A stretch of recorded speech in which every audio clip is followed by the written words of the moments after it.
भगवान हमारे भोलेनाथ जी हम सबसे प्रार्थना करेंगे, सारे हमारे देवी देवताओं से, कि इसको ख़त्म करें। बेचारे आम लोग, गरीब लोग बहुत परेशान हैं, क्योंकि रोजी कमाना आज की डेट में बहुत मुश्किल हो चुका है। पहले से आर्थिक स्थिति इतनी ख़राब हो चुकी थी और कोरोना के आने के बाद लोगों की स्थिति ख़राब हुई है। अगर फिर से लॉकडाउन या ऐसी स्थिति लगी तो मुझे लग रहा है कि लोगों को आत्महत्या करने का भी मजबूर होना पड़ेगा। नमस्कार, मैं स्मृति ठाकुर और आप सब देख रहे हैं हैप्पीनेस इंडिया। आज हमारे साथ कृष्ण सैनी जी मौजूद है और राज चौहान जी भी मौजूद है। तो इनसे जानते हैं कि ओमिक्रॉन के ऊपर जो सरकार ने नाइट कर्फ्यू लगाया है, क्या ये सही लगा है? ये कितने % ये फ़ायदा साबित होगा अगर ये कर्फ्यू लगा है तो आइए हम इन्हीं से बात करते हैं डायरेक्ट। नमस्कार सर, स्वागत है आपका happiness India. Thank you ma'am. Omicron का जैसे वेरिएंट अभी कोविड-19 आया था उसी का वेरिएंट है, बीच में डेल्टा भी आया था। लेकिन अभी जो हरियाणा में कुछ राज्यों में नाइट कर्फ्यू लगा दिया है, तो ये उसमें क्या है कि कर्फ्यू का जो नाइट में कोई औचित्य नहीं लग रहा है वैसे तो। एंड हम तो यही कह रहे हैं, जो हमारा कोविड का जो था कि 2 गज दूरी, मास्क है ज़रूरी, तो ये एक अच्छा कॉन्सेप्ट है। और मैं तो ये कहूँगा कि इसके साथ साथ में जिन्होंने डोज नहीं लगवाई अपनी दोनों डोज, वो भी लगवाएं। और ये वेरिएंट अपना रूप बदल के आता ही रहेगा।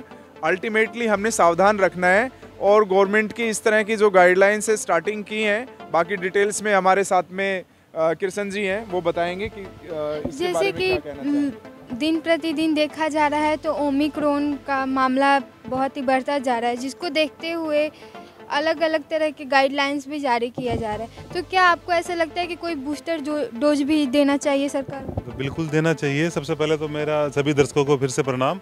और ओमिक्रॉन के ऊपर लगातार हम अपडेट देने लग रहे हैं। हालांकि बहुत लोगों ने इस पर बोलना बंद कर दिया था, फिर भी हम ओमिक्रॉन के ऊपर हमने जाके जनता के बीच में भी जाके, आपने भी बातचीत की थी, हमने भी बातचीत की है। इसके अलावा अलग अलग अपडेट भी हम लगातार देते रहे हैं। पर अब जाके पिछले 2-4 दिनों से मीडिया जगत, जो नेशनल मीडिया है और उसके बाद जो हमारा सरकार भी कहें तो थोड़ी सी अब कुछ काम करने की कोशिश कर रही है। और काम बड़ा ज़बरदस्त किया है उन्होंने। शाम को 11 से 5, रात को 11 से 5 का जो लॉकडाउन किया है, ओहो कमाल हो गया कि रात को 11 से 5 जो कोरोना आता है ना, उसको मारने के लिए बड़ा अच्छा काम किया है।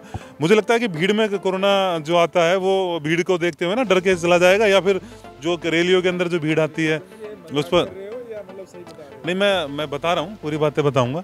तो रैली जो होती है जिसमें 1.5 2 लाख लोग आते हैं, तो उसमें शायद क्या आपको ऐसा लगता है कि सरकार को जैसे कि कहीं 200 लोगों पे पाबंदी है कि नहीं गैदरिंग कर सकते, तो रैलियाँ क्या निकाली जानी चाहिए, नहीं निकाली जानी चाहिए? मैं उसी पे आ रहा था स्मृति जी, कि एक ऑर्डर जारी होता है कि 11 से 5 का आपका लॉकडाउन रहेगा और 200 से ज़्यादा की आपकी गैदरिंग नहीं हो पाएगी।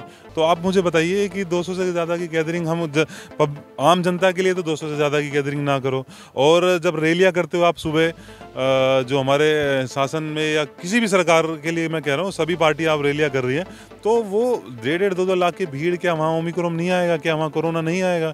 हैं, अखिलेश यादव जो हैं, उनकी पत्नी को कोरोना हो गया, उनके और परिवार लोगों को भी कोरोना के लक्षण बताए जा रहे हैं। अखिलेश यादव खुद क्वारंटाइन हुए हैं। तो ये मुझे लगता है कि स्वास्थ्य को पहले प्रायोरिटी लेना चाहिए हमारी सरकारों को। दूसरी लेयर हम सब ने देखी है भैया, इतनी भयंकर थी, लोगों को ऑक्सीजन नहीं मिली, ऑक्सीजन से मर जाना एक तरीके से दुर्भाग्य होगा हम लोगों के लिए कि हम इतनी आधुनिकता में आके भी ऐसी स्थिति हो रही है।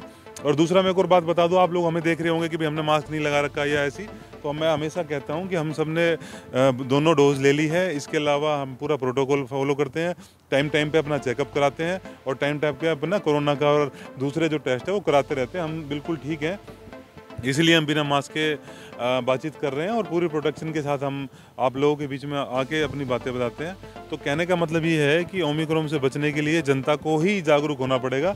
जैसे पहले जागरूक हुए थे, मास्क लगाना शुरू कर दो भैया, अच्छा खाना खाओ। और सरकार से हमारा अनुरोध है कि फटाफट से दोनों डोज लगाएं, और जिनको दोनों डोज लगी है उनको बूस्टर डोज जरूर लगाएं। तो कहा जा रहा है कि भाई लगातार बढ़ने लग रहा है और लगातार आगे बढ़ता रहेगा।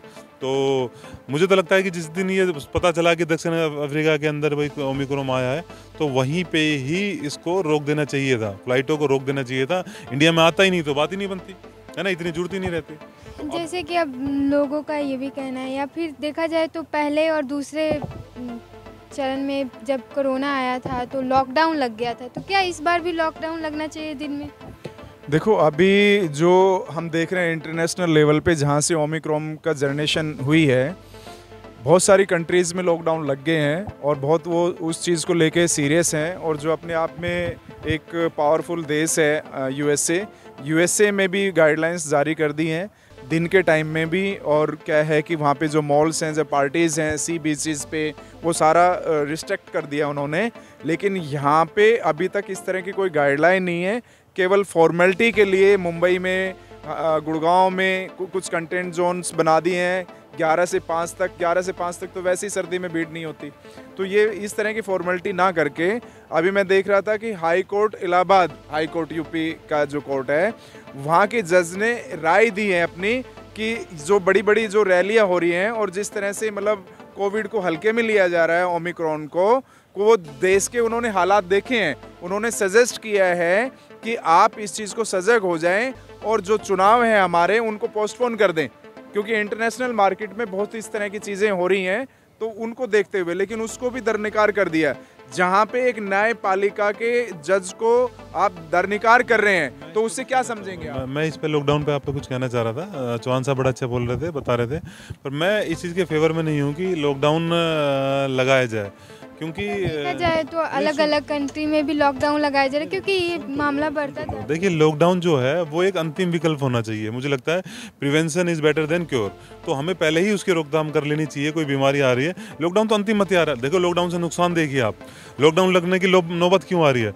अरे आप लॉकडाउन लगा देते हो, जो बेचारे आम लोग हैं, गरीब लोग हैं, डेली वेज वाले लोग हैं, उनके लिए कुछ कम से कम लॉकडाउन लगाने के बाद उनकी वैसे ही जब भूख से, प्यास से, कर्ज के तले जब वो दब के वो वैसे ही कितने परेशान हो जाते हैं, कई लोग आत्महत्या में मजबूर हो जाते हैं। तो ऐसी हमारे देश का जो भौगोलिक और जो आर्थिक स्थिति है उसको देख के हमें फैसले लेने चाहिए।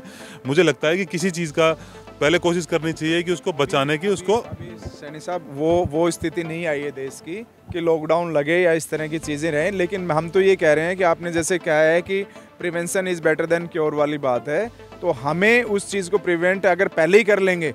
अभी जो राजनीतिक पार्टियां हैं, कोई भी पार्टियां हैं जो इस चीज़ को मतलब हल्के में ले रही हैं, तो उनको बड़ी बड़ी रैलियां और उस तरह वर्चस्व दिखाने की ज़रूरत नहीं है। तो उस चीज़ को भी मतलब साइड ऑफ करें। और उसको, जैसे कि मेरा सवाल ये है आप लोगों से कि हर जगह देखा जा रहा है तो लॉकडाउन कर दिया जा रहा है, क्योंकि ये जो नया वेरिएंट आया है ओमिक्रॉन का, ये सबसे खतरनाक माना जा रहा है, क्योंकि अफ्रीका में सबसे पहले इसकी शुरुआत हुई। अब इंडिया में भी धीरे धीरे मामले बढ़ते जा रहे हैं, इस वजह से नाइट कर्फ्यू लगा है।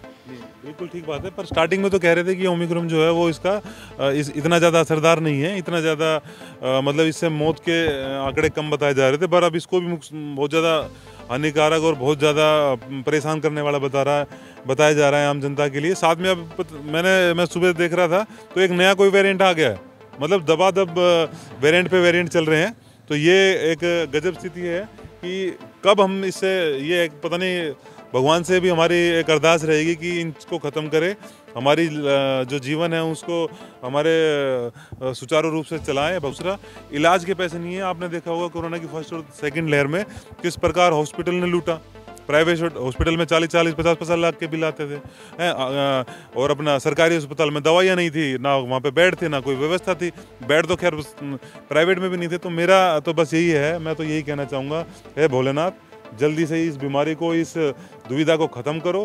हे हमारे सृष्टि के पालनहार, जल्दी से इस चीज़ को ख़त्म करके सारे भारतवासियों के, सारे दुनियावासियों के जीवन में खुशियाँ घोलो और स्वास्थ्य। कृष्ण जी, भोलेनाथ ये कह रहे हैं कि मैंने जिस तरह से प्यारी सृष्टि बनाई थी और एक इतने बड़े भोले भाले लोग बनाए थे, तो ये वेरिएंट मैंने थोड़ी बनाया है।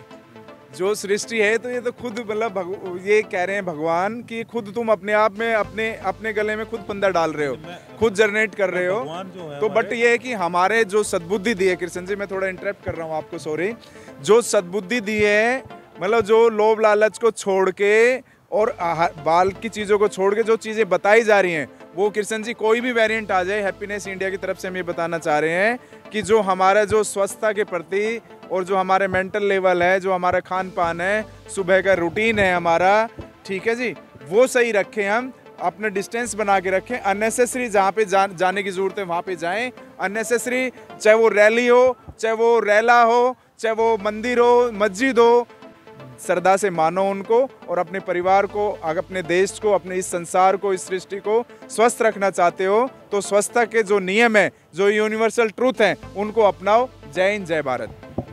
जैसे कि आपने देखा कि हमारी बातचीत में पता चला कि ओमिक्रॉन का जो ये नया वेरिएंट है वो तेज़ी से फैल रहा है, लेकिन ये भी पता चला है कि इसका जो सल्यूशन है लॉकडाउन, ये कोई सल्यूशन नहीं है, क्योंकि लॉकडाउन लगेगा तो आम लोगों पे काफ़ी इसका असर पड़ेगा और आम लोग जो डेली बेसिस पे काम करते हैं उनके ऊपर काफ़ी असर पड़ेगा। तो इसीलिए लॉकडाउन एक मात्र सल्यूशन नहीं है, सरकार को इस पे और काम करना चाहिए ताकि ऐसी स्थिति ना आए कि लॉकडाउन लगे और आम लोगों की ज़िंदगी पर काफ़ी असर पड़े। तो और भी देश समाज से जुड़ी खबरों के लिए हमारे चैनल को लाइक, शेयर, सब्सक्राइब करना ना भूलें। जय हिंद।